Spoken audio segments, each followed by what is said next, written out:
Alors, bonjour à tous. Bon, bah, une petite vidéo, ça fait longtemps que j'en ai pas fait. Alors, c'est sur la balade de mes fauves.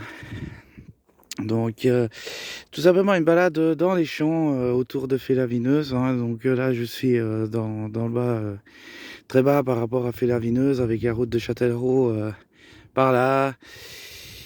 Et donc, Félavineuse qu'on voit pas trop, on verra juste la pointe qui est là et le château d'eau. Donc, Félavineuse est là au-dessus. Une petite balade d'environ 3/4 d'heure où je prends le temps. Environ 5 bons kilomètres à tour de voiture. On a essayé une fois pour voir. Donc, là, on a souvent le problème justement ici, c'est en fait une butte, hein, ça descend vraiment.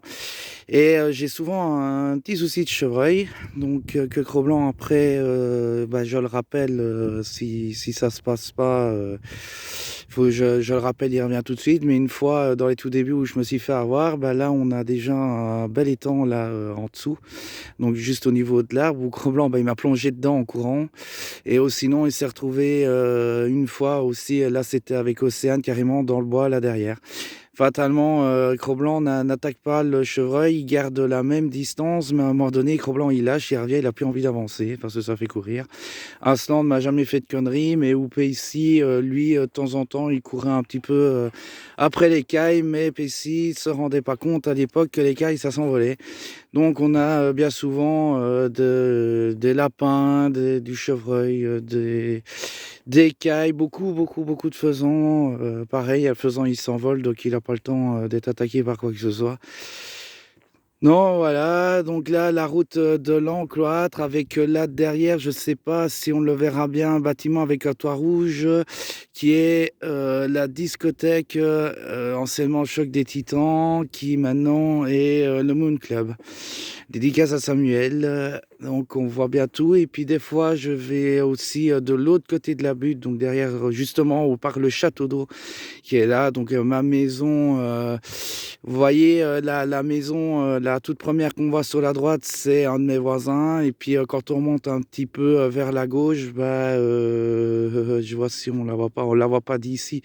Moi, je vois juste le toit, mais bon, voilà, ma maison est par là. Voilà, tout simplement. Et donc, quand je vais par le château d'eau, j'ai une autre promenade qui va vers le Val de Sérigny, soit la Belle-Adienne.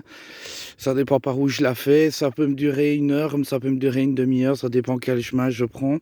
Alors aussi, donc quand je continue le chemin, quand on regarde derrière, donc on a le premier champ vert suivi d'un champ brun qui a été retourné, suivi d'un champ vert foncé juste à côté. Vous voyez un chemin que je continue par là, qui rentre en fait dans le bois. Et je ressors, vous m'attendez, là, droit devant, il y a 3 petits arbres, avec un chemin un peu jauni. Donc je ressors là et puis, bah, je remonte, tout le chemin qui est là en dessous. Donc il passe derrière le bosquet vert, qui ressemble à un rectangle là derrière, jusqu'en haut. Et là, je suis, sur une promenade d'à peu près, 2 heures, 2 heures et demie. Ah voilà, les petites balades avec les chiens. Là, pendant une semaine, je l'ai moins fait parce que Cro-Blanc a été se promener avec Océane, ou parce que Cro-Blanc y allait beaucoup avec sa sœur. Mais sinon, bah, c'est promenade régulière tous les jours, avec un jour par semaine où je ne le promets pas pour un peu reposer les pattes. Voilà, bisous. Et puis de mes vacances, je vous souhaite la bonne semaine. Ciao, ciao.